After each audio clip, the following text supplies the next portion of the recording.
Hi guys. अभी तक हमने जो कक्षा 10 है उसका दूसरा अध्याय है उसके बारे में हम एक पार्ट में देख चुके हैं जिसका नाम है भारतीय अर्थव्यवस्था के क्षेत्रक। आज हम उससे आगे की बात करेंगे। अब देखिए, अभी तक हमने जो भारतीय अर्थव्यवस्था के जो क्षेत्रक हैं उनमें आर्थिक कार्यों के क्षेत्रक देखे हैं। अब देखिए, आर्थिक कार्यों के क्षेत्रक में जो अर्थव्यवस्था के जो 3 क्षेत्रक हैं, प्राथमिक, द्वितीयक और तृतीयक, इनके बारे में देखा है। और अधिकांश लोग हैं वो किस क्षेत्रक में नियोजित हैं और भारत की अर्थव्यवस्था में किस क्षेत्र का कितना योगदान है, भारत की जीडीपी में किस क्षेत्र में सबसे ज़्यादा योगदान मिलता है, किस क्षेत्र में भारतीय अर्थव्यवस्था को बढ़ावा मिलता है। तो इन सभी बातों के बारे में हम अब तक देख चुके हैं। आगे हम इसमें अध्ययन करेंगे कि जो अतिरिक्त रोजगार है इसका सृजन कैसे हो। तो अतिरिक्त रोजगार का अर्थ होता है कि जिस काम में हम लगे हुए हैं उसके अलावा कोई काम करना या फिर कोई धंधा करना। तो ये क्या होता है? ये अतिरिक्त रोजगार होता है जो हम पहले से कर रहे हैं, उसके अलावा कुछ आय प्राप्त हो हमें, और वो आय प्राप्त करने के लिए हम कौन सा कार्य करें, तो अतिरिक्त रोजगार होता है। तो इसका सृजन कैसे हो, इसका विकास कैसे हो, उसकी चर्चा हम आगे करने वाले हैं। देखिए, अतिरिक्त रोजगार का सृजन कैसे हो। उपयुक्त चर्चा से हम देख सकते हैं कि कृषि के क्षेत्र में अल्प बेरोजगारी की गंभीर स्थिति बनी हुई है। अगर हम बात करें जो कृषि का जो क्षेत्र है इसमें जो अल्प बेरोजगारी है इसकी स्थिति ज़्यादा देखने को मिलती है, क्योंकि कृषि क्षेत्र में हम लगे तो रहते हैं लेकिन हमें इतनी आय प्राप्त नहीं हो पाती है जितना हम कार्य करते हैं, या फिर हम जितने लोग कृषिगत कार्यों में लगे होते हैं उनके अनुसार हमें आय प्राप्त नहीं होती है। तो इससे इसके कारण क्या होता है? इसके कारण अल्प बेरोजगारी है वो हमारे साथ बनी रहती है। मतलब हमें रोजगार तो मिल रहा है लेकिन उस रोजगार जो हम जितना कार्य कर रहे हैं उसके बदले में हमें आउटपुट इतना नहीं मिलता है। तो ये क्या होती है? ये अल्प बेरोजगारी होती है। कुछ लोग ऐसे हैं जिन्हें बिल्कुल भी रोजगार उपलब्ध नहीं है। अब देखिए, कुछ लोग ऐसे भी हैं जो बिल्कुल भी उनको काम धंधा नहीं मिलता है, उनके पास कोई रोजगार नहीं है। लोगों के लिए रोजगार की वृद्धि कैसे की जा सकती है, हम कुछ तरीकों को देखते हैं। अब तो ऐसे ही जो लोग हैं जो अल्प बेरोजगारी का जो शिकार हैं, उन लोगों के लिए जो रोजगार है, जो काम है, उसको कैसे बढ़ावा दिया जा सकता है, उनके लिए कौन से काम हो विकसित किए जा सकते हैं। तो इनके कुछ तरीके हैं, उनको हम देखते हैं। अब इसके लिए हमारे सामने कुछ उदाहरण दिए गए हैं। जैसे लक्ष्मी खेत में लगी हुई दिखाई दे रही है आपको इस चित्र में। तो इस लक्ष्मी का उदाहरण दिया गया है, इसके परिवार का एक उदाहरण दिया गया है छोटा सा। हम लक्ष्मी और उसके 2 हेक्टेयर असिंचित भूखंड का उदाहरण लेते हैं। उसके परिवार की भूमि की सिंचाई हेतु एक कुएं का निर्माण करने के लिए सरकार कुछ मुद्रा व्यय कर सकती है।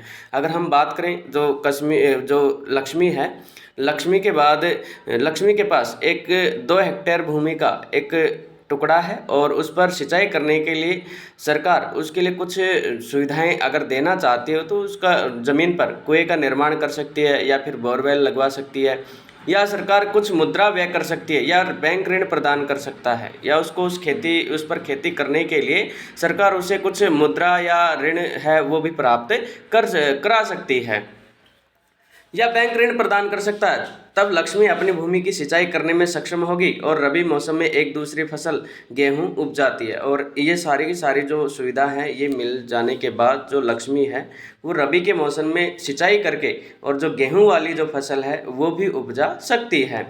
हम मान लेते हैं कि 1 हेक्टेयर गेहूं की फसल 2 लोगों को 50 दिनों बीज डालने, पानी देने, खाद डालने और कटाई में तक रोजगार प्रदान कर सकती है। अगर हम बात करें जो गेहूं की खेती है वो 2 लोगों को कम से कम 50 दिनों तक रोजगार दे सकती है, उसके बीज डालने से लेकर के और उसकी कटाई तक का अगर हम मामला देखें तो इतने मतलब लगभग 50 दिनों के लगभग उसे रोजगार मिल सकता है। अतः परिवार के 2 अन्य सदस्यों को अपनी जमीन में रोजगार मिल सकता है। अब मान लेते हैं कि ऐसे कई खेतों की सिंचाई के लिए एक नए बांध का निर्माण किया जाता है अथवा एक नहर खोदी जाती है। इससे कृषि क्षेत्र में रोजगार के अनेक अवसर सृजित हो सकेंगे और अल्प बेरोजगारी की समस्या अपने आप कम हो जाएगी। अब देखिए, सरकार के द्वारा अगर नहरें बनवाई जाती हैं, बांधों का निर्माण करवाया जाता है, तो इनसे क्या होगा? इनसे आसपास की जो भूमि जो बंजर पड़ी हुई है वहाँ पर, उस बंजर भूमि पर खेती होने लगी, वो सिंचित भूमि हो जाएगी और उस पर जो लोग हैं वो काम करने लगेंगे, किसानों को रोजगार मिलने लगेगा। तो इससे क्या होगा? जो अल्प बेरोजगारी की जो समस्या है वो कम हो जाएगी, लोगों को रोजगार मिलने लगेगा, लोग खेती कृषिगत कार्यों में संलग्न हो जाएंगे। आगे देखिए, अब मान लेते हैं कि लक्ष्मी और दूसरे किसान पहले की तुलना में अधिक उत्पादन करते हैं। अब उनके पास इतनी सारी सुविधाएं होने के बाद सरकार अगर ये सुविधाएं उपलब्ध करवाती है तो पहले की तुलना में वो अधिक उत्पादन करने लगती हैं। उन्हें कुछ उत्पाद बेचने की भी आवश्यकता होगी। इसके लिए उन्हें अपना उत्पाद नज़दीक के शहर में ले जाने की आवश्यकता हो सकती है। यदि सरकार परिवहन और फसलों के भंडारण पर अथवा बेहतर ग्रामीण सड़कों के निर्माण पर कुछ पैसा निवेश करती है तो छोटे ट्रक सब जगह पहुंच जाते हैं। अब देखिए, जो किसान है वो खेतों में अन्न उपजाते हैं, उन अन्न को बेचने में उनका अगर अतिरिक्त उत्पादन होता है, ज़्यादा उत्पादन होता है तो उसे बेचने की आवश्यकता होती है। तो उसको अनाज को बेचने के लिए वो बाजार तक उनको परिवहन के साधनों की आवश्यकता पड़ती है। अगर सरकार है वो सड़कों का निर्माण कर पर कुछ पैसे निवेश करके परिवहन के जो साधन हैं उनकी व्यवस्था सुचारू रूप से करवाती है तो उनको वहाँ पर बाजार तक अपनी वो पहुँच है वो आसानी होगी। बाजार तक पहुँचने में किसानों को आसानी हो सकती है। इस तरीके से लक्ष्मी जैसे अनेक किसान जिन्हें अब पानी की सुविधा उपलब्ध है फसलों की उपज और विक्रय कर सकते हैं। इस कार्य में केवल किसानों को ही उत्पादक रोजगार उपलब्ध नहीं हो सकता बल्कि परिवहन और व्यापार जैसी सेवाओं में लगे लोगों को भी रोजगार प्राप्त हो सकता है। अगर सरकार ये सब कार्य करती है तो केवल किसानों को ही नहीं, लक्ष्मी जैसे जो गरीब किसान हैं उन्हीं को नहीं, बल्कि परिवहन के जो साधन हैं उनमें लगे हुए जो लोग हैं, सेवाओं में लगे हुए जो लोग हैं उनका भी रोजगार मिलेगा। मतलब एक कार्य करने पर अनेक लोगों को रोजगार मिलता है। लक्ष्मी की जरूरत केवल पानी तक ही सीमित नहीं है। खेती करने के लिए उसे बीजों, उर्वरकों, कृषिगत उपकरणों और पानी निकालने के लिए पंप सेटों की भी जरूरत है। एक निर्धन किसान होने के कारण वह सभी चीज़ों पर खर्च नहीं कर सकती। आप देखिए, जो लक्ष्मी है उसकी जरूरत केवल पानी ही नहीं है, पानी को खेतों तक पहुँचाने के लिए या खेतों में फसल उगाने के लिए उसे बीजों की आवश्यकता होती है, उर्वरक, खाद, बीज की, कृषिगत जो उपकरण हैं जैसे पानी निकालने के लिए पंप सेट है या खेतों को जोतने के लिए हल है या फिर ट्रैक्टर है, इन सभी संसाधनों की भी आवश्यकता होती है। तो एक निर्धन किसान होने के कारण वह सभी चीज़ें हैं वो खरीद तो सकते नहीं हैं। इस कारण से वो कहाँ से, वो साहूकारों से पैसा उधार लेते हैं और उच्च ब्याज दर पर उन्हें वापस करना पड़ता है। यदि स्थानीय बैंक उचित ब्याज दर पर उसे साख प्रदान करता है तो इन सभी चीज़ों को उचित समय पर खरीदने और अपनी भूमि पर खेती करने में सक्षम होगी। तात्पर्य यह है कि पानी के साथ साथ कृषि में सुधार के लिए किसानों को सस्ते कृषि साख भी प्रदान करने की ज़रूरत है। हम अध्याय 4 मुद्रा एवं साख में कुछ आवश्यकताओं का अध्ययन करेंगे। अब देखिए, जो लक्ष्मी जैसी जो किसान है उनको केवल पानी की आवश्यकता नहीं, इसके साथ साथ उन्हें पैसे की भी, मुद्रा की भी, बीजों की भी और अदर जो संसाधन हैं उनकी भी आवश्यकता होती है।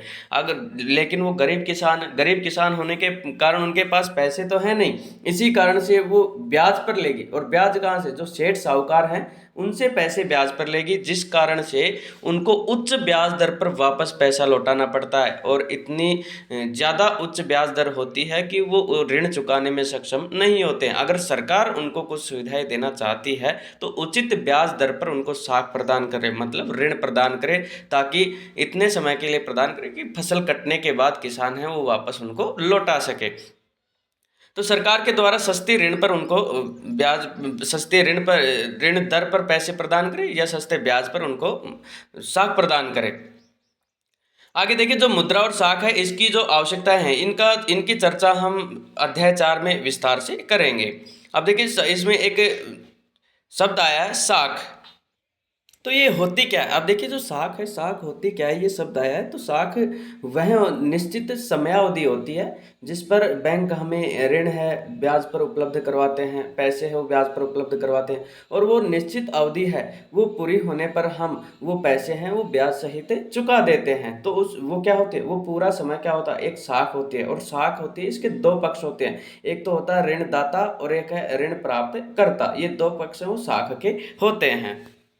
आगे देखिए, हम एक अन्य तरीके से इस समस्या का समाधान कर सकते हैं। वह तरीका है अर्ध ग्रामीण क्षेत्रों में उन उद्योगों और सेवाओं की पहचान करना और उन्हें बढ़ावा देना जहां बहुत अधिक लोग नियोजित किए जा सकते हैं। अब देखिए, एक अन्य तरीका ये भी है कि जो अतिरिक्त रोजगार सर्जन करने के लिए हम क्या कर सकते हैं और जो अल्प बेरोजगारी है इस समस्या का समाधान हम कैसे कर सकते हैं। इसका एक तरीका यह है कि जो अर्ध ग्रामीण जो क्षेत्र हैं इनमें उन उद्योगों और सेवाओं की पहचान की जाए और उनको बढ़ावा दिया जाए जहां पर अधिक से अधिक जो लोग हैं वो काम पर लगाए जा सके, उनको नियोजित किया जा सके।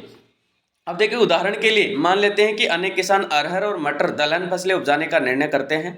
इनकी वसूली और प्रसंस्करण के लिए तथा शहरों में विक्रय करने के लिए दाल मिल की स्थापना एक ऐसा ही उदाहरण है। अगर हम बात करें तो अगर गांव के लोग हैं वो अरहर है, दलहने जो फसलें हैं, मटर की जो फसलें हैं, ये उगाने का निर्णय लेते हैं और इनकी वसूली और इनका जो प्रसंस्करण है, इनके लिए शहरों में इनको बेचने के लिए दाल मिल की क्या करते हैं, स्थापना करते हैं। मतलब शहरी क्षेत्र में दाल मिल की एक स्थापना की जाती है और ग्रामीण क्षेत्रों से इनको खरीद करके वहाँ ले जाया जाता है। शीत भंडारण घरों के खुलने से किसानों को एक अवसर मिलेगा कि वे अपने आलू और प्याज जैसे उत्पादों का भंडारण कर सके और अच्छी कीमत मिलने पर बेच सके। अब देखिए सरकार द्वारा अगर शीत भंडारण है, वो भंडार घर हैं, वो गाँव में अगर उपलब्ध करवा दिया जाए, वो खोल दिए जाएं, तो किसान हैं वो जल्दी खराब होने वाले जो उत्पाद होते हैं जैसे आलू है, प्याज है, इनका भंडारण है वो उचित मात्रा में कर सकते हैं और उनको अच्छी कीमत मिलने पर उनको वहाँ से निकाल कर वो बेच सकते हैं। वन क्षेत्रों के निकटवर्ती गांवों में हम शहद संग्रह केंद्रों की शुरुआत कर सकते हैं। आप देखिए जो अगर वनों के निकट जो गांव हैं, जो अभ्यारण्य जंगली जो क्षेत्र है, अत्यधिक घने वन वाला जो क्षेत्र है, उसके आसपास के जो गांव हैं वहाँ पर हम जो शहद इकट्ठा करने वाला जो कार्य है वो हम कर सकते हैं। मतलब शहद संग्रह केंद्र है उनकी शुरुआत कर सकते हैं जहाँ किसान वनों से प्राप्त शहद को बेच सकें। सब्जियां और कृषिगत उत्पादों जैसे आलू, शकरकंद, चावल, गेहूं, टमाटर और फल इत्यादि जैसे बाहरी बाजारों में बेचा जा सके के लिए प्रसंस्करण उद्योगों की स्थापना की जा सके। आप देखिए जो सब्जी है जैसे शकरकंद है, चावल है, गेहूं है, टमाटर है, फल है, इनके लिए बेचने के लिए एक ऐसी संस्थान स्थापित की जा सके ताकि सभी किसान हैं वो आसानी से अपने इन उत्पादों को वहाँ पर बेच सकें। यह अर्ध ग्रामीण क्षेत्रों में स्थित उद्योगों में रोजगार प्रदान करेगा। अब तो जो अर्ध ग्रामीण जो क्षेत्र हैं उन क्षेत्रों में ये उद्योग जो स्थापित किए जाते हैं उन उद्योगों में रोजगार प्रदान करने का कार्य ये सब कर सकते हैं। आगे देखिए, क्या आप जानते हैं कि भारत में 60% जनसंख्या 5 से 29 वर्ष की आयु की है। अगर बात करें भारत की जनसंख्या की तो उनमें 60% जो लोग हैं उनकी आयु 5 से 29 वर्ष की आयु के मध्य के वो लोग पाए जाते हैं। इनमें से 51% के लगभग ही विद्यालय जाते हैं और जो 5 से 29 वर्ष की आयु के जो युवा हैं उनमें केवल 51% जो लोग हैं वो ही विद्यालय में जाते हैं। शेष खास करके 18 वर्ष या उससे कम आयु के बच्चे विद्यालय नहीं जाते। अगर बात करें हम तो 18 वर्ष या उससे कम आयु के जो बच्चे हैं वो विद्यालय तक नहीं पहुंच पाते। वे या तो घर पर रहेंगे या उनमें से अधिकतर बाल श्रमिक के रूप में काम कर रहे होंगे। अब देखिए जो छोटे बच्चे हैं, इतनी गरीबी व्याप्त है कि 18 वर्ष या उससे कम वर्ष के जो बच्चे हैं वो भी स्कूल नहीं जा पाते हैं। वो या तो घर पर रहते हैं या फिर अधिकतर जो बाल श्रमिक हैं मतलब बचपन में ही वो कार्य करने लग जाते हैं, कठिन कार्यों में उनको भेज दिया जाता है। यदि ये बच्चे भी विद्यालय जाने लगें तो हमें और अधिक भवनों, अध्यापकों और अन्य कर्मचारियों की आवश्यकता होगी। अब देखिए जो विद्यालय में बच्चे नहीं जा रहे हैं तो इसके कारण भी हमारी अर्थव्यवस्था क्या होती है, ठप होती है। लोगों को रोजगार है वो नहीं मिलता है, क्योंकि अगर ये सभी बच्चे हैं ये विद्यालय जाएंगे तो अन्य हमें अनेक और ज़्यादा भवनों की आवश्यकता होगी, क्योंकि बच्चों को बैठाने के लिए स्कूलों की आवश्यकता होगी, भवनों की आवश्यकता होगी, तो भवन निर्माण का कार्य शुरू होगा। अध्यापकों की आवश्यकता होगी और अन्य जो कर्मचारी हैं जो स्कूलों में नियुक्त किए जाते हैं उनकी आवश्यकता होगी।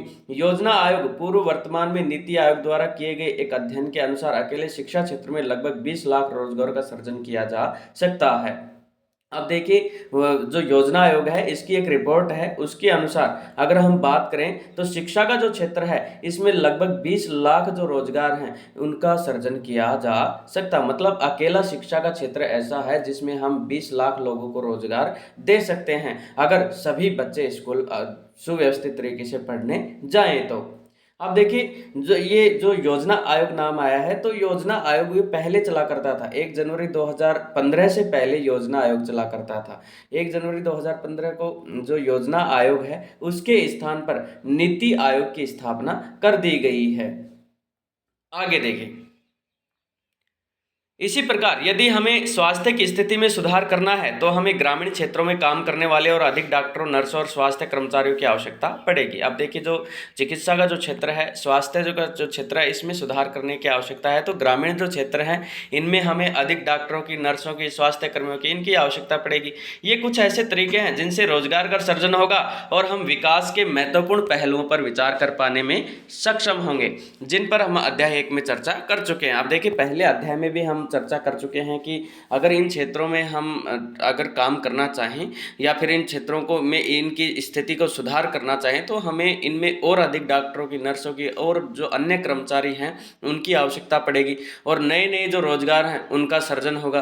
तो इन सभी महत्वपूर्ण जो पहलू हैं जिनसे हम अतिरिक्त रोजगार का जो सृजन है वो कर सकते हैं, तो इनकी चर्चा हम पहले अध्याय में भी कर चुके हैं और यहाँ पर भी हम कर रहे हैं। प्रत्येक राज्य या प्रदेश में वहाँ के निवासियों की आय और उनके रोजगार में वृद्धि करने की संभावना होती है। अगर हम बात करें प्रत्येक राज्य की या फिर वहाँ के जो निवासी लोग हैं, स्थानीय जो लोग हैं, उनके रोजगार में वृद्धि करने की जो संभावना है वो हमेशा राज्यों में बनी रहती है। यह पर्यटन अथवा क्षेत्रीय शिल्प, उद्योग अथवा सूचना प्रौद्योगिकी जैसे नवीन सेवाओं के माध्यम से हो सकता है। और ये रोजगार हैं, इनको कैसे बढ़ा सकते हैं? इनको हम बढ़ा सकते हैं कि जो प्रौद्योगिकी है, सूचना का जो क्षेत्र है, शिल्प जो क्षेत्र है, पर्यटन का जो क्षेत्र है, इन क्षेत्रों में हम नवीन जो रोजगार है, नवीन जो सेवाएं हैं उनका विकास करके, नई नई योजनाएं उनका विकास करके हम यहाँ पर रोजगार है उनको बढ़ावा दे सकते हैं। इनमें से कुछ के लिए समुचित योजना एवं सरकारी सहायता की आवश्यकता होगी। उदाहरण के लिए योजना आयोग के अध्ययन के अनुसार यदि पर्यटन क्षेत्र में सुधार होता है तो हम प्रतिवर्ष 35 लाख से अधिक लोगों को अतिरिक्त रोजगार प्रदान कर सकते हैं। अगर अकेले पर्यटन क्षेत्र में हम सुधार सरकार के द्वारा कुछ सुधार किया जा सकता है तो प्रति वर्ष पर्यटन अकेले क्षेत्र में 35 लाख से अधिक जो लोग हैं उनको हम रोजगार प्रदान कर सकते हैं, लेकिन इनमें कुछ सुधार की आवश्यकता है। हम जानते हैं कि चर्चा किए गए कुछ सुझावों के अमल में लंबा समय लगेगा, अतः छोटी अवधि के लिए हमें कुछ द्रुत उपायों की जरूरत है। इसे ध्यान में रखते हुए केंद्र सरकार ने अभी भारत के लगभग 625 जिलों में काम का अधिकार लागू करने के लिए कानून बनाया है। अब देखिए, ये सारे जो कार्य हैं जो ऊपर हमने पढ़े हैं, शिक्षा के क्षेत्र में सुधार करने का, चिकित्सा के क्षेत्र में सुधार करने का या फिर पर्यटन के क्षेत्र में सुधार करना, तो इन जो रोजगार सृजन अगर हम कर सकते हैं तो इनमें कुछ समय में अतिरिक्त रोजगार सृजन नहीं किए जा सकते हैं, बल्कि इनमें समय लगेगा, इनमें अधिक समय की आवश्यकता है। इसी कारण से जल्दी इसको पूरा करने के लिए केंद्र सरकार ने कम अवधि में इसको पूरा करने के लिए केंद्र सरकार ने एक महत्वपूर्ण जो योजना है वो निकाली है और 625 जिलों में लोगों को काम करने का अधिकार लागू करने के लिए एक कानून बनाया है। और वो कानून किसके तहत बनाया है? वो बनाया है राष्ट्रीय ग्रामीण रोजगार गारंटी अधिनियम 2005 के तहत। अब देखिए, इसका पूरा नाम है महात्मा गांधी राष्ट्रीय ग्रामीण रोजगार गारंटी अधिनियम 2005, मनरेगा भी इसे हम बोल सकते हैं। मगारा ग्रारो का मतलब 2005, इसका शॉर्टकट नाम है महात्मा गांधी राष्ट्रीय ग्रामीण रोजगार गारंटी अधिनियम। मतलब मनरेगा के तहत अंतर्गत उन सभी लोगों को जो काम करने में सक्षम हैं और जिन्हें काम की जरूरत है को सरकार द्वारा ग्रामीण क्षेत्रों में वर्ष में 100 दिन के रोजगार की गारंटी दी गई है। अब देखिए, जो मनरेगा है, महात्मा गांधी राष्ट्रीय ग्रामीण रोजगार गारंटी अधिनियम 2005 है, इसके तहत केंद्र सरकार के द्वारा जो ग्रामीण क्षेत्र हैं, गाँव के जो लोग हैं, उनको एक साल में कम से कम 100 दिन का जो रोजगार है वो देने की गारंटी दी गई है। यदि सरकार रोजगार उपलब्ध कराने में असफल रहती है तो वह लोगों को बेरोजगारी भत्ता देगी। अगर इन एक साल में लोगों को 100 दिन का रोजगार सरकार उपलब्ध नहीं करवाती है तो इन लोगों को बेरोजगारी भत्ता, मतलब कोई रोजगार नहीं दिया, इसी कारण से उनको कुछ विशेष भत्ता दिया जाएगा।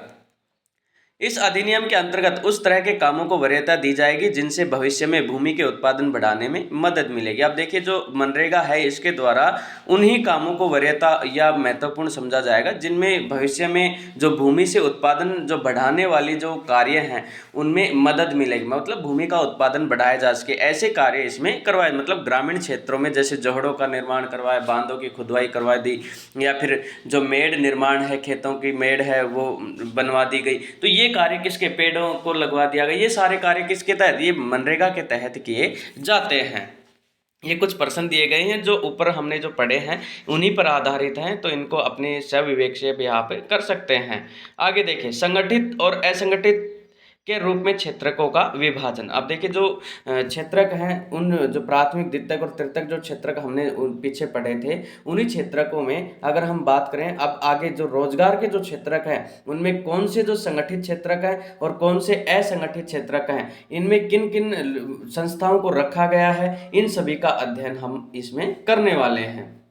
देखिए, हम आर्थिक कार्यों को विभाजित करने के लिए एक अन्य तरीकों का परीक्षण करते हैं। इसे लोगों के नियोजित होने के आधार पर देखते हैं। अब देखिए जो आर्थिक कार्य हैं, इनको विभाजित करने का एक अन्य तरीका है, वो भी हम देख सकते हैं, जिसमें जो लोग हैं इनके नियोजित होने का जो आधार है वो देखते हैं। मतलब किन क्षेत्रों में लोग सबसे ज़्यादा काम पर लगे हुए हैं, किन क्षेत्रों में लोग सबसे ज़्यादा नियोजित हैं, उन सभी के आधार पर हम इसकी तुलना करते हैं।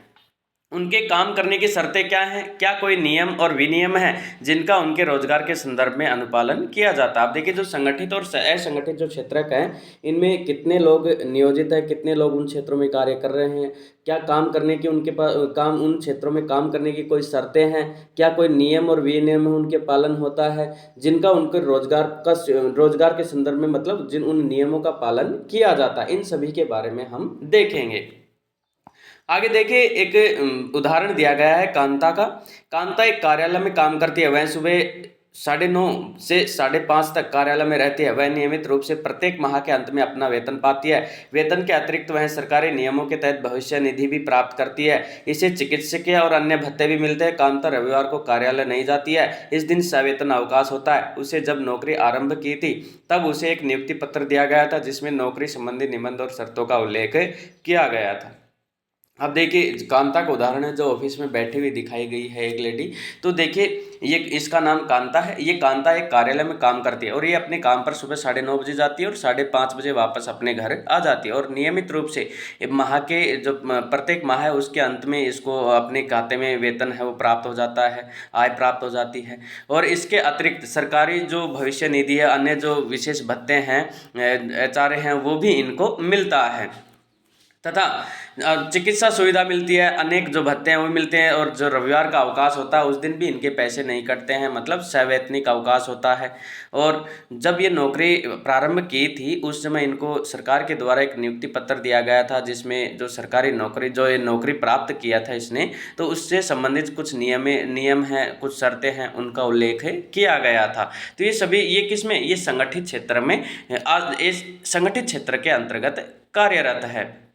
आगे देखिए कमल कांता का पड़ोसी है। अब देखिए कमल है वो भी बेचारा, जो कांता है उसका पड़ोसी है। वह नज़दीक के किराना दुकान में दैनिक मजदूरी करने वाला श्रमिक है। और जो नज़दीकी एक किराना की दुकान है वहाँ पर रोज़ाना मजदूरी करने जाता है।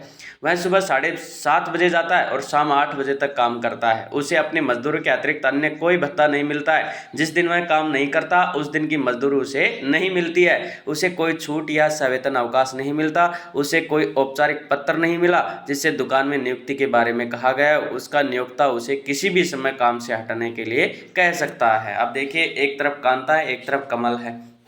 कमल है वो 7:30 बजे जाता है और 8 बजे वापस आता है, मतलब उनको 12.5 घंटे कार्य करना पड़ता है और कांता को केवल 8 घंटे उसे। और जैसे कांता को अतिरिक्त जो वेतन भत्ते मिलते हैं, लेकिन कमल को कोई अतिरिक्त वेतन भत्ता नहीं मिलता है। अगर कमल की छुट्टी होती है तो उस दिन की मजदूरी उसे नहीं मिलती है, लेकिन कांता को छुट्टी के भी पैसे मिलते हैं। और जब कमल जो दुकान में जब नौकरी करने गया था, जब दुकान ज्वाइन की थी, तो उसे कोई भी ऐसा पत्र नहीं मिला था जिसमें उसकी नियुक्ति के बारे में कहा गया हो।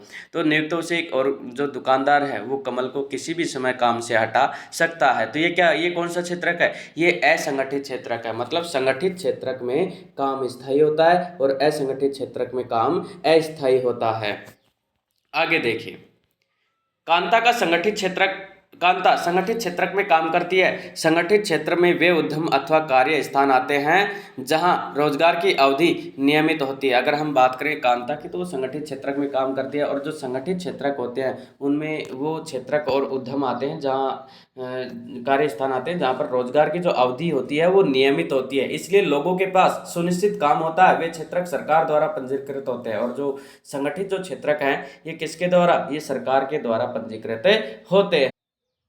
देखिए जो कांता है किसमें, ये संगठित क्षेत्र में है, और ये किसके द्वारा, ये सरकार के द्वारा संगठित होते हैं। इसको आप अंडरलाइन कर सकते हैं, क्योंकि ये संगठित और असंगठित क्षेत्र में आपको पूछ सकता है, इनमें अंतर करवा सकता है।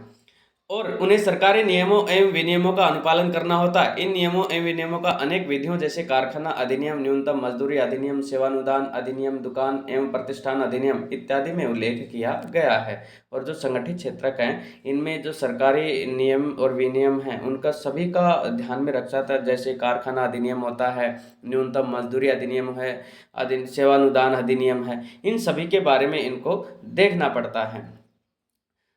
आगे देखिए, इसे संगठित क्षेत्र कहते हैं। और ये पूरा का पूरा जो मांजरा है, जिसमें जो कार्य की नियमित स्थिति होती है तथा लोगों के पास काम जो सुनिश्चित होता है उनको कोई हटा नहीं सकता है, या फिर सरकार द्वारा वो संस्थान पंजीकृत होते हैं, इनमें नियमों और विनियमों को सभी का पालन होता है, ये सभी किस क्षेत्र में होते हैं, ये संगठित क्षेत्र के अंतर्गत आते हैं। क्योंकि इसकी कुछ औपचारिक प्रक्रिया कार्य विधियां हैं। कुछ लोग किसी के द्वारा नियोजित नहीं होते, बल्कि वे स्वतः काम कर सकते हैं। आप देखिए, कुछ लोग हैं वो किसी के द्वारा नियोजित नहीं होते, वो स्वतः क्या कर सकते हैं, वो काम कर सकते हैं, परंतु ये भी अपने को सरकार के समक्ष पंजीकृत कराते हैं। लेकिन वो लोग भी क्या सरकार के द्वारा पंजीकृत होते हैं, सरकार के पास जाकर उनको पहले पंजीकृत होना पड़ता है, सरकारी कागजातों में उनको शामिल होना पड़ सकता है, और नियमों एवं विनियमों का पालन करते हैं। और सभी जो सरकार के द्वारा नियम और विनियम लागू किए गए हैं, उन सभी का उन्हें पालन करना पड़ता है। संगठित क्षेत्र के कर्मचारियों को रोजगार सुरक्षा के लाभ मिलते हैं। उनसे एक निश्चित समय तक ही काम करने की आशा की जा सकती है। यदि वे अधिक काम करते हैं तो नियोक्ता द्वारा उन्हें अतिरिक्त वेतन दिया जाता है। आप देखिए, जो संगठित क्षेत्र के जो कर्मचारी हैं उनमें रोजगार की जो सुरक्षा है, उनके लाभ भी मिलते हैं, उनसे एक निश्चित समय तक ही काम करने की आशा की जाती है। यदि वे अधिक काम करते हैं तो उन्हें अतिरिक्त वेतन भी दिया जाता है। अगर संगठित क्षेत्र के जो लोग हैं वो अपने समय से मतलब 8 घंटे से ज़्यादा अगर 1 घंटा भी कार्य करते हैं तो उस 1 घंटे का भी उसे अतिरिक्त पैसा दिया जाएगा। लेकिन असंगठित क्षेत्र में ऐसा नहीं है।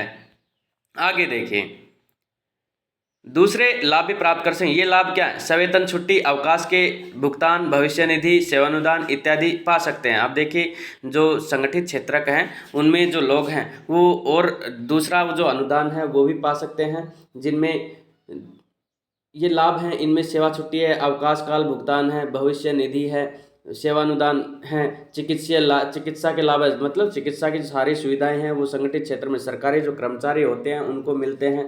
नियमों के अनुसार कारखाना जो मालिक होते हैं उनको पेयजल और सुरक्षा कार्यविधि जैसी सुविधाएं हैं वो भी उपलब्ध करवाना पड़ता है। और जब वे सेवानिवृत्त होते हैं तो उन्हें पेंशन भी प्राप्त कराते हैं। और जो संगठित क्षेत्र के जो लोग हैं जब सेवानिवृत्त होते हैं, जब रिटायरमेंट लेते हैं तो उनको पेंशन भत्ता भी मिलता है। अगर हम बात करें इसके विपरीत, कमल असंगठित क्षेत्र में काम करता है। आप देखिए, जो कमल है वो कौन से क्षेत्र में काम करता है, वो करता है असंगठित क्षेत्र में कार्य करता है। देखिए, असंगठित क्षेत्र छोटी छोटी और बिखरी इकाइयों जो अधिकार सरकारी नियंत्रण से बाहर होती है। जो असंगठित क्षेत्र है वो छोटी छोटी और बिखरी इकाइयाँ होती हैं जो अधिकांश जो सरकारी नियंत्रण होता है उससे बाहर होती है, मतलब सरकार के नियंत्रण में नहीं होती हैं। इस क्षेत्र में नियम और विनियम तो होते हैं परंतु उनका अनुपालन नहीं होता। वे कम वेतन वाले, अब देखिए जो सरकारी जो कर्मचारी हैं उनमें तो जो नियम है विनियम है उनका पालन करना पड़ता है, लेकिन असंगठित क्षेत्र में कोई भी नियम विनियम है उनका पालन नहीं होता। वे कम वेतन वाले रोजगार होते हैं, प्राय नियमित भी नहीं होते हैं, मतलब नियमित रोजगार नहीं होते हैं, कम वेतन वाले रोजगार होते हैं। इसके समय अतिरिक्त समय काम करने, सवेतन अवकाश, बीमारी के कारण छुट्टी इत्यादि कोई प्रावधान नहीं है। अगर ये जो असंगठित क्षेत्र में काम करने वाले जो लोग हैं अगर ये किसी दिन छुट्टी करते हैं तो इनको उस छुट्टी का पैसा नहीं मिलेगा, बल्कि इनकी तनख्वाह से वो पैसे काट लिए जाएंगे और इनका जो रोजगार है वो भी सुरक्षित नहीं है। श्रमिकों को बिना किसी कारण काम से हटाया जा सकता है। कुछ मौसमों में जब काम कम होता है तो कुछ लोगों को काम से छुट्टी दे दी जाती है। बहुत से लोग नियोक्ता की पसंद पर निर्भर करते हैं। आप देखिए, जब काम नहीं होता है कारखानों में तो असंगठित क्षेत्र में जो काम करने वाले श्रमिक हैं उनको छुट्टी दे दी जाती है, और जो उनका रोजगार है वो सुरक्षित नहीं होता। वहाँ पर छुट्टी दे करके उनको कभी भी घर पर भेजा जा सकता है। और जो लोग उसमें कार्य करते हैं तो उसमें जो नियुक्त करने वाला जो व्यक्ति है उसकी पसंद पर निर्भर करता है कि किस व्यक्ति को काम पर लगाना है और किसको नहीं लगाना है। इस क्षेत्र में काफ़ी संख्या में लोग अपने अपने कार्यों जैसे सड़कों पर विक्रय अथवा मरम्मत कार्य में स्वतः नियोजित। आप देखिए जो निजी क्षेत्र होता है, असंगठित जो क्षेत्र का है, इसमें जो काफ़ी लोग हैं वो अपने अपने कार्य मतलब खुद के कार्य हैं वो भी स्थापित कर सकते हैं, जैसे सड़कों पर खरीदने और बेचने का कार्य करना, मरम्मत का कार्य करना। इसी प्रकार किसान अपने खेतों में काम करते हैं और ज़रूरत पड़ने पर मजदूरी पर श्रमिकों को लगाते हैं। और असंगठित क्षेत्र के अंतर्गत ही किसे शामिल किया जाता है? कृषिगत क्षेत्र को शामिल किया जाता है, जिसमें जो किसान हैं वो अपने खेतों पर काम करते हैं और उनको ज़रूरत पड़ने पर वो अतिरिक्त जो श्रमिक हैं, जो मजदूर हैं, उनको भी लगा लेते हैं भाड़े पर। आगे देखें जो संगठित क्षेत्रक हैं, विभिन्न क्षेत्रक, इसमें देखिए तालिका 2.2 है। विभिन्न क्षेत्रकों में श्रमिकों की संख्या 10 लाख में अगर हम बात करें तो क्षेत्रक हैं, फिर संगठित, असंगठित और कुल जो लोग हैं वो प्राथमिक क्षेत्रक में संगठित 1 है और असंगठित में मतलब कोई नहीं दे रखा है, और कुल इसमें 232 जो लोग हैं वो नियुक्त किए जा सकते हैं। देखिए कि जो असंगठित क्षेत्रक है इसमें जो श्रमिक हैं उनका संरक्षण कैसे हो सकता है, असंगठित क्षेत्रक में जो श्रमिक हैं उनको सुरक्षा कैसे प्रदान की जा सकती है, उन सभी के बारे में हम देखते हैं। संगठित क्षेत्रक अत्यधिक मांग पर ही रोजगार प्रस्तावित करता है। जो संगठित क्षेत्रक होता है उसमें ज़्यादा ही अगर लोगों के काम करने वाले जो श्रमिक हैं उनकी मांग होती है तभी वह रोजगार प्रस्तावित करता है, लेकिन तभी वह रोजगार है वो निकालता है, भर्तियों की विज्ञप्ति निकालता है। लेकिन संगठित क्षेत्रक में रोजगार के अवसरों में अत्यंत धीमी गति से वृद्धि हो रही है। जो संगठित क्षेत्रक है इनमें जो रोजगार है उनमें जो उन रोजगार के जो अवसर हैं लोगों को, तो वो अत्यधिक धीमी गति से उनमें नए नए जो रोजगार हैं उनकी भर्ती होती है। मतलब कोई सरकार है अगर वो संगठित क्षेत्रक में रोजगार भर्ती जो लोग हैं उनको भर्ती करना चाहे तो वर्ष में लगभग 10-20 हज़ार, 5,000, 50,000 ऐसी भर्तियां निकालती है। लेकिन जो असंगठित क्षेत्रक है उनमें बहुत अधिक रोजगार सर्जित होते हैं, उनमें बहुत ज़्यादा मांगे होती रहती हैं। आगे दे लेकिन संगठित क्षेत्र में रोजगार के अवसर में अत्यंत धीमी गति से वृद्धि हो रही है। यह भी आमतौर पर पाया जाता है कि संगठित क्षेत्रक असंगठित क्षेत्रक के रूप में काम करते हैं, और ज़्यादातर हम यह भी देख सकते हैं कि जो संगठित क्षेत्रक हैं वो असंगठित क्षेत्रक के रूप में भी कार्य करते हैं। मतलब जो ठेका प्रणाली है उसको लागू करके और उसको असंगठित क्षेत्रक में दे दिया करते हैं, और वहाँ पर लोगों को बिना सार्वजनिक क्षेत्र बिना निश्चित नौकरी दिए ही कार्य करवाया जाता है। आगे देखिए असंगठित क्षेत्र के रूप में काम करते हैं वे ऐसी रणनीति, कर, वंचन एवं श्रमिकों को संरक्षण प्रदान करने वाली विधियों के अनुपालन से बचने के लिए अपनाते हैं। अब देखिए जो संगठित जो क्षेत्रक होते हैं वो असंगठित क्षेत्रकों से कार्य क्यों करवाते हैं, क्योंकि वो सरकार द्वारा अगर संगठित क्षेत्रक में लोगों को रोजगार दिया जाएगा तो उनको अनेक सुविधाएँ हैं, वेतन भत्ते हैं, चिकित्सा सुविधाएँ हैं, ये सभी उनको प्रदान करवाई जाएंगी या फिर उनको संरक्षण प्रदान करवाया जाएगा। अनेक जो योजनाएँ, अनेक जो लाभ हैं, दैनिक भत्ते हैं वो उनको दिए जाएंगे। लेकिन इन सभी से बचने के लिए वो क्या करते हैं, वो असंगठित क्षेत्र के द्वारा अपना कार्य करवाते हैं। परिणामतः बहुत से श्रमिक असंगठित क्षेत्र में काम करने के लिए विवश हुए हैं, जहां बहुत कम वेतन मिलता है, उनका प्राय शोषण किया जाता है और उन्हें उचित मजदूरी नहीं दी जाती है, उनकी आय कम है और नियमित नहीं है, इस रोजगार के में संरक्षण नहीं है और न ही इसमें कोई लाभ है। और जो असंगठित क्षेत्र है इसमें अगर जो संगठित क्षेत्र है उसके द्वारा असंगठित क्षेत्र के द्वारा कार्य करवाए जाने के कारण अनेक से जो लोग हैं वो बेरोजगार हुए हैं, उनको असंगठित क्षेत्र में कार्य करने के लिए वो मजबूर हुए हैं, जहां पर उनको कम तो वेतन मिलता है, उनका हमेशा शोषण किया जाता है, 8 घंटे की बजाय 12-12 घंटे उनसे कार्य करवाया जाता है और उन्हें अच्छी खासी मजदूरी भी नहीं दी जाती है, उनकी बहुत सीमित आय रह जाती है और ना ही उनके रोजगार का वहां पर कोई संरक्षण होता है, ना ही उनका रोजगार वहां पर सुनिश्चित होता है, बल्कि उन्हें वहां से कभी भी हटाया जा सकता है।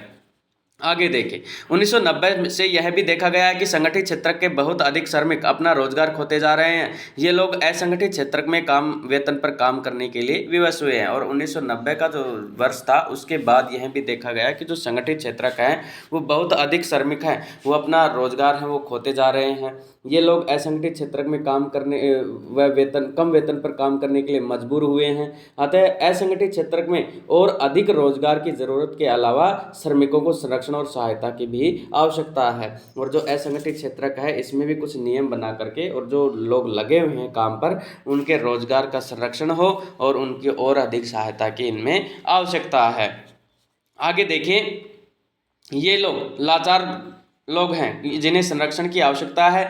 ग्रामीण क्षेत्र में असंगठित क्षेत्र मुख्यतः भूमिहीन श्रमिकों, छोटे और सीमांत किसानों, फसल बटाईदारों और कारीगरों जैसे बुनकरों, लोहारों, बढ़ई, सुनार से रचित होता है। भारत के लगभग 80% ग्रामीण परिवार छोटे और सीमांत किसानों की श्रेणी में आते हैं। अगर हम बात करें भारत में, तो 80% जो लोग हैं वो ग्रामीण परिवारों से आते हैं, सीमांत किसानों की श्रेणी में आते हैं। इन किसानों को समय से बीज, कृषि उपकरण, साख भंडारण सुविधा और विपणन केंद्र की पर्याप्त सुविधा उपलब्ध कराने की जरूरत है। आप देखिए, जो लोग हैं ये गरीब लोग हैं, लाचार लोग हैं, भूमिहीन जो छोटे किसान हैं, इनको उचित समय पर बीज, कृषि उपकरण, साख और इनको अपने उत्पादन है, अपने जो अनाज है उनको भंडारण करने की सुविधा है और उनको बेचने के जो केंद्र हैं, बाजार हैं, वो भी उपलब्ध करवाने की ज़रूरत है। सरकार के द्वारा ये सारी सुविधाएं इन गरीब किसानों को उपलब्ध करवाई जाएं।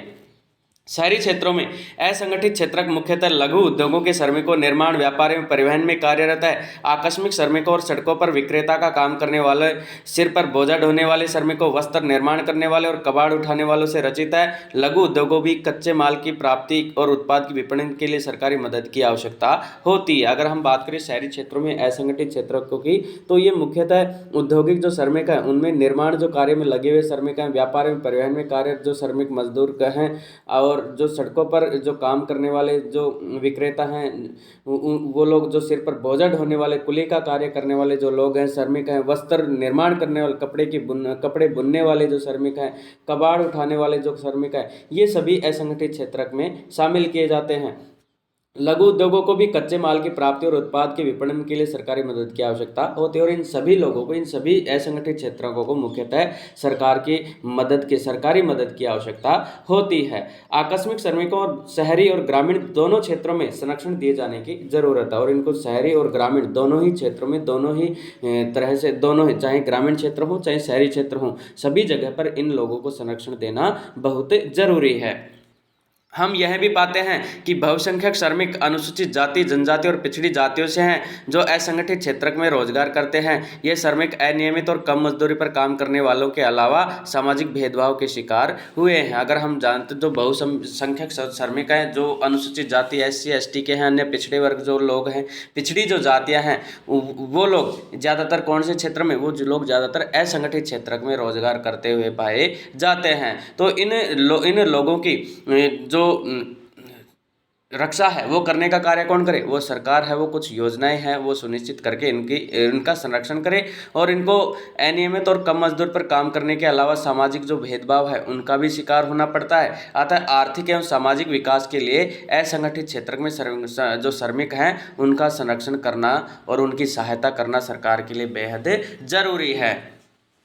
आगे देखिए, ये एक चित्र दे रखा है जिसमें कुछ श्रमिक हैं वो सड़कों पर बैठे हुए दिखाई दे रहे हैं। जब कारखाने बंद हो जाते हैं तब अनेक नियमित श्रमिक सब्जियां बेचते या ठेला खींचते या कुछ अन्य काम करते देखे जाते हैं। मतलब असंगठित क्षेत्र में काम करने वाले जो लोग हैं उनकी हालत अंततः यहीं दिखाई देती है। मतलब उनको कुछ समय के बाद उनको हटा दिया जाता है, तो काम से हटाने के बाद जब वो बेरोजगार हो जाते हैं तो वो सड़कों पर आ जाते हैं।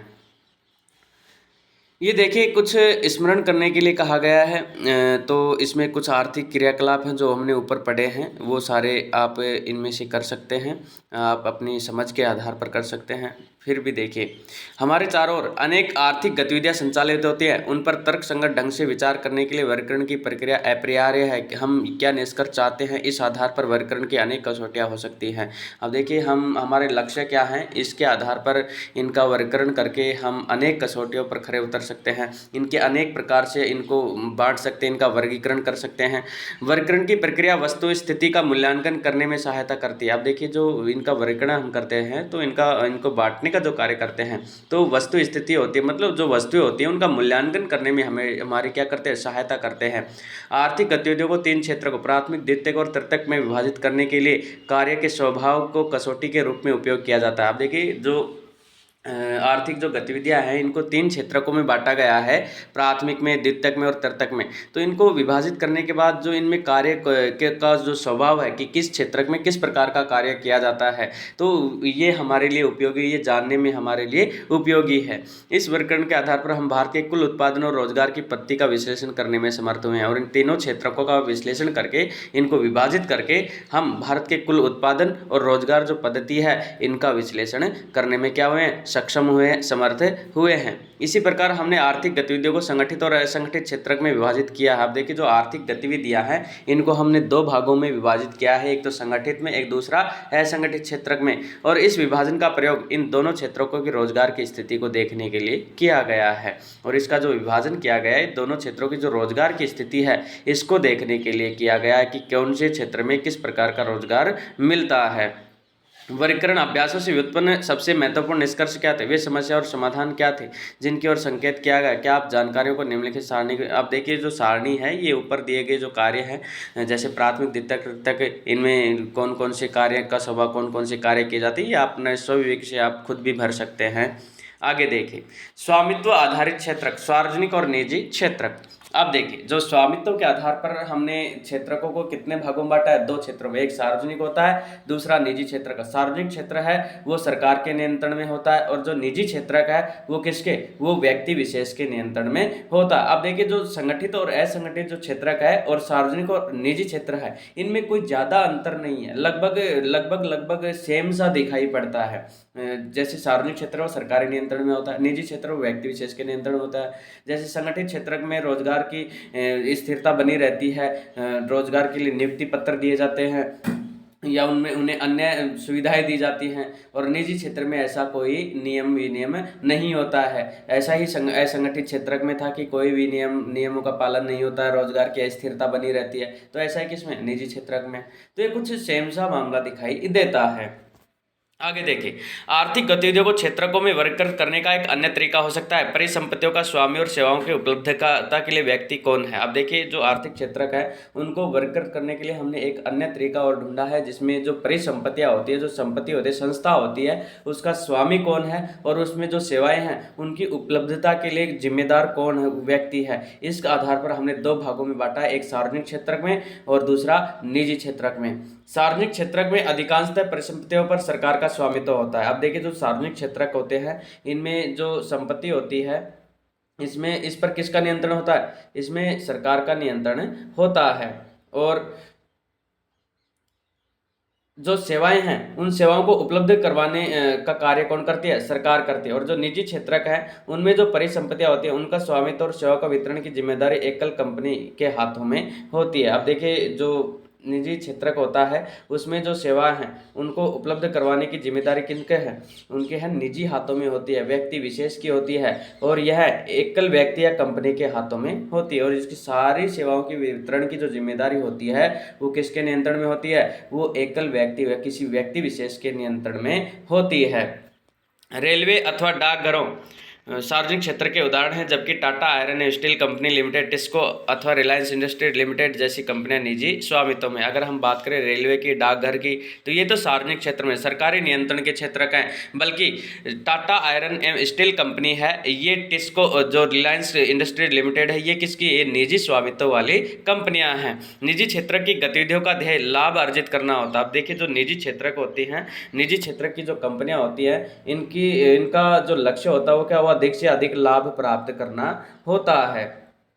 आगे देखिए अधिक से अधिक इनका लाभ प्राप्त करना होता है, करने के लिए हमें इन एकल स्वामियों कंपनियों का भुगतान करना पड़ता है। अब देखिए जो इनकी जो सेवाएं हैं इन सेवाओं को प्राप्त करने के लिए हमें इनके जो स्वामी होते हैं उनको क्या करना पड़ता है, उनको कुछ पैसे भुगतान करने पड़ते हैं, तब ये पैसे के बदले हमें सेवाएं प्रदान करने का कार्य करते हैं। सार्वजनिक क्षेत्र का ध्येय केवल लाभ कमाना नहीं होता। आप देखिए इसके विपरीत अगर बात करें जो सार्वजनिक क्षेत्र है तो इनका लक्ष्य केवल लाभ कमाना नहीं होता है, बल्कि सरकार सेवाओं पर किए गए व्यय की भरपाई करो या अन्य तरीकों से करती है। जो सरकार होती है जो हमें सेवाएं उपलब्ध कराती है तो इन पर जो खर्चा करती है उनकी भरपाई करने के लिए या तो हम पर कर लागू करती है या अन्य तरीकों से इनकी भरपाई करती है, हमसे डायरेक्ट ये पैसे नहीं वसूलती है। मतलब सरकार के द्वारा हमें सेवाएं प्रदान की जाती है किसमें, सार्वजनिक क्षेत्रकों में। आधुनिक दिनों में सरकार सभी तरह की गतिविधियों पर व्यय करती है। ये गतिविधियां क्या है, सरकार ऐसी गतिविधियों पर व्यय क्यों करती है, ज्ञात कीजिए। आप देखिए वर्तमान समय में सरकार है वो अनेक गतिविधियों पर खर्चा कर रही है, पैसे लगा रही है। तो ये क्यों करती है, ये आगे हम देखते हैं।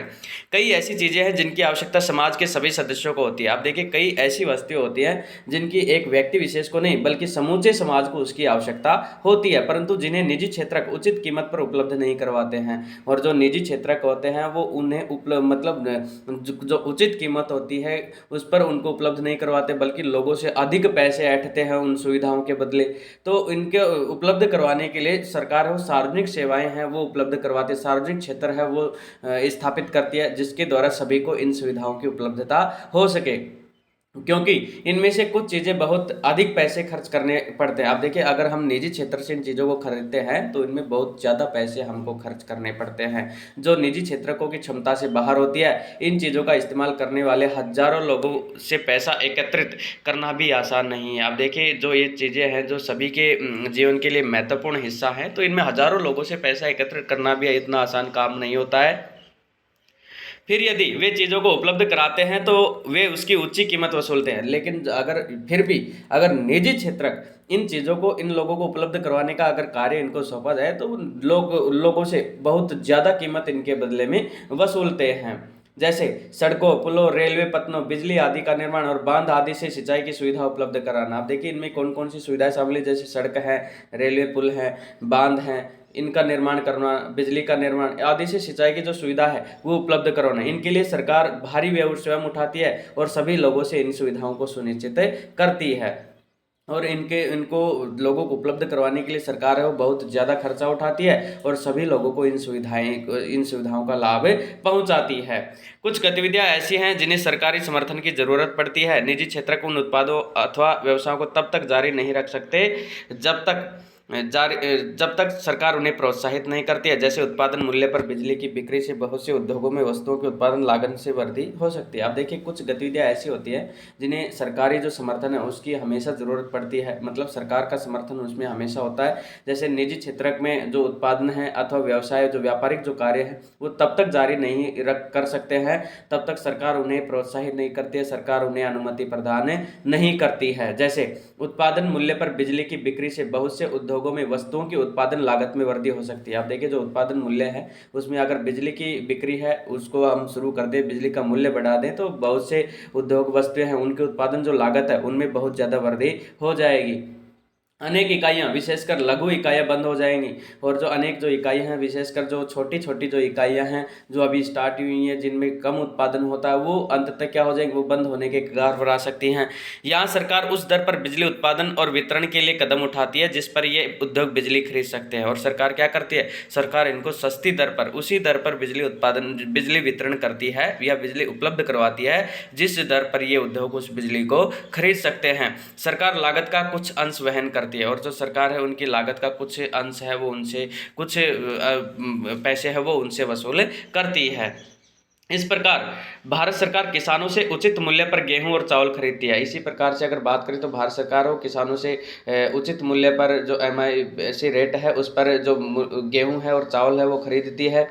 MSP जो रेट है उस पर गेहूं और चावल खरीदती है, इसे अपने गोदामों में भंडारित करती है और राशन दुकानों के माध्यम से उपभोक्ताओं को कम मूल्य पर बेचती है। और फिर गोदामों में भंडारण करके सरकार इनको इकट्ठा करके और राशन दुकानों के जो राशन की जो दुकानें हैं उनके माध्यम से वापस उपभोक्ताओं को इनको कम मूल्य पर बेच दिया करती है। जैसे हमसे खरीदती है 20 या 23 रुपए किलो गेहूं है वो हमसे खरीदा करती है सरकार, और हमें बदले में अगर हम राशन कार्ड से अगर राशन की दुकान पर लेने जाएं तो वहां पर हमें मात्र 2 रुपए किलो के माध्यम से, मतलब उचित मूल्य की दुकान पर अगर हम जाकर ये गेहूं या अन्न खरीदते हैं तो 2 किलो के माध्यम से हमें उपलब्ध करवाती है वापस सरकार। तो ये क्या, सरकार पहले खरीदती है, भंडारण करती है और फिर कम कीमत पर हमें वापस वो सरकार उपलब्ध करवा देती है। और इसका हमने कक्षा 9 की जो बुक थी अर्थव्यवस्था की उसमें हमने इसको अच्छी तरीके से पढ़ा था। और आपने कक्षा 9 के खाद्य सुरक्षा अध्याय में इसके बारे में पढ़ा है। सरकार लागत का कुछ भाग वहन करती है। इस प्रकार सरकार किसानों और उपभोक्ताओं दोनों को सहायता पहुंचाती है। अब देखिए किसान और उपभोक्ताओं दोनों को लाभ पहुंचाने के लिए जो सरकार है इसमें कुछ व्यय है वो वहन करती है, खुद स्वयं उठाती है। अधिकतर आर्थिक गतिविधियां ऐसी हैं जिनकी प्राथमिक जिम्मेदारी सरकार पर है। अगर हम बात करें अधिकतर जो आर्थिक गतिविधियां इस तरह की होती हैं जिनकी जो प्राथमिक जिम्मेदारी वो किसकी होती है, वो सरकार की होती है, जिन पर व्यय करना सरकार की अनिवार्यता है। जैसे सभी के लिए स्वास्थ्य और शिक्षा सुविधाएं उपलब्ध कराना। हमने पहले अध्याय में कुछ गतिविधियों पर विचार किया है। समुचित ढंग से विद्यालय चलाना, गुणात्मक शिक्षा विशेषकर प्राथमिक शिक्षा उपलब्ध कराना सरकार का कर्तव्य है। आप देखिए सरकार के कुछ कर्तव्य यहाँ पर दिए गए हैं, जैसे समुचित ढंग से विद्यालय चलाना, गुणात्मक शिक्षा है वो उपलब्ध करवाना, प्राथमिक शिक्षा उपलब्ध करवाना। ये क्या है, ये सरकार के कर्तव्य है, निर्धारित किए, ये सरकार है किसी भी हालत में हमको उपलब्ध करवाएगी। आगे देखिए, इसी प्रकार हम जानते हैं कि भारत के लगभग आधे बच्चे कुपोषण के शिकार हैं और उनमें एक चौथाई गंभीर रूप से बीमार हैं। हमने शिशु मृत्यु दर के बारे में पढ़ा है। ओडिशा 40 अथवा मध्य प्रदेश 48 का शिशु मृत्यु दर विश्व के कुछ निर्धनतम भागों में से अधिक है। अगर हम बात करें शिशु मृत्यु दर की तो उसमें ओडिशा में 40% 40 तथा मध्य प्रदेश में 48 का जो शिशु मृत्यु दर है वो मतलब निर्धनतम जो भाग उनमें सबसे अधिक पाया गया है।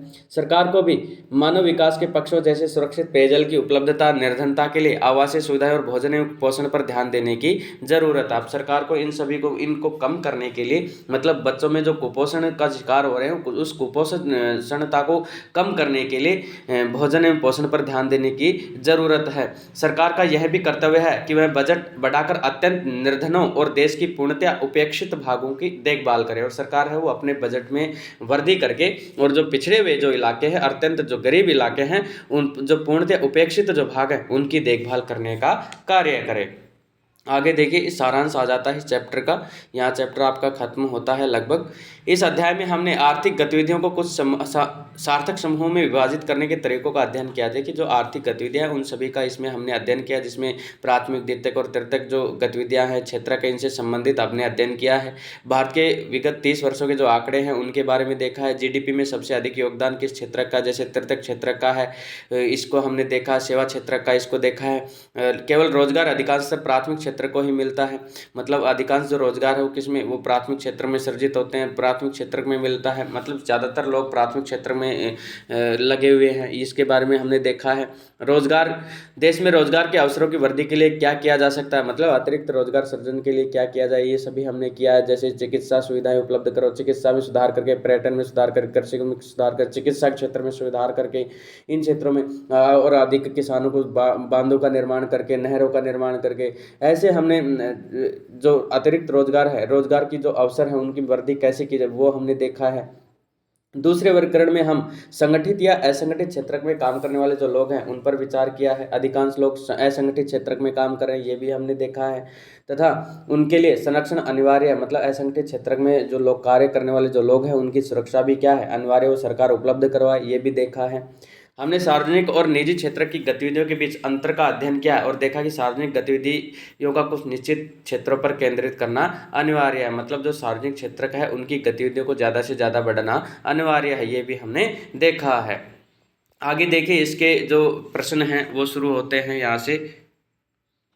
जैसे पहला प्रश्न है जिसमें खालिस्तान दे रखे हैं, जिसमें क्या कहा, सेवा क्षेत्र में रोजगार के में उत्पादन के समान अनुपात में वृद्धि, तो इसमें हुई है या नहीं हुई है, तो नहीं हुई है आएगा, इसमें क्या आएगा, नहीं हुई है। फिर है खालिस्तान क्षेत्र में श्रमिक वस्तुओं का उत्पादन नहीं करते हैं, तो अब देखिए जो कौन से क्षेत्र में श्रमिक हैं वो वस्तुओं का उत्पादन नहीं करते हैं, तो कौन से क्षेत्र में नहीं करते हैं,